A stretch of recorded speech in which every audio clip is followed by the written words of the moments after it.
शहर के शोर से दूर एक शांत और पुरानी गली में तीन दोस्त आर्यन, कबीर और रोहन अपने नए दफ्तर के पास एक फ्लैट ढूंढ रहे थे। उन्हें एक बहुत ही किफायती फ्लैट मिला, लेकिन उसकी बनावट अजीब थी और खिड़कियां हमेशा बंद रहती थीं। मकान मालिक ने बताया कि यह फ्लैट सालों से खाली था और पिछली बार रहने वाले कुछ दिनों में ही इसे छोड़कर चले गए थे। दोस्तों ने इसे अनदेखा किया और काम के पास होने के कारण फ्लैट ले लिया। पहले कुछ दिन सब सामान्य था, लेकिन धीरे धीरे अजीब घटनाएं होने लगीं।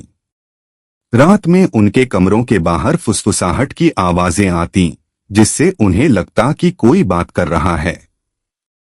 कभी कभी कमरे के अंदर किसी के चलने की आवाज आती, जबकि कोई मौजूद नहीं होता। एक रात आर्यन ने अपने बिस्तर के बगल में एक परछाई देखी, जो अगले ही पल गायब हो गई। उसने अपने दोस्तों को बताया, लेकिन उन्होंने इसे थकान या भ्रम मानकर टाल दिया। एक दिन जब वे काम से लौटे तो उन्होंने देखा कि कमरे का सारा सामान बिखरा हुआ है। किताबें फर्श पर पड़ी थीं और खिड़कियां खुली हुई थीं। डरकर उन्होंने मकान मालिक से बात की, लेकिन उसने फिर से यह कहकर टाल दिया कि शायद चूहे हों। लेकिन उस रात रोहन की नींद तब खुली जब उसे लगा कि कोई उसके पैरों को खींच रहा है। उसने डरकर टॉर्च जलाई, लेकिन वहां कोई नहीं था। उसे लगा जैसे कोई उसे देख रहा हो। अगली रात उन्होंने मिलकर सोने का फैसला किया।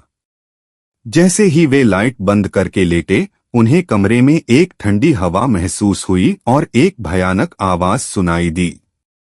कमरे में रखी तस्वीरें अपने आप गिरने लगीं और हवा में तैरने लगीं। वे समझ गए कि यह फ्लैट सचमुच प्रेतबाधित है। वे जल्दी से अपने कमरे से बाहर निकलने की कोशिश करने लगे, लेकिन दरवाजा जोर से बंद हो गया। खिड़कियों से एक भयानक चेहरा बाहर की ओर झांक रहा था, जैसे वह उन्हें भागने से रोक रहा हो।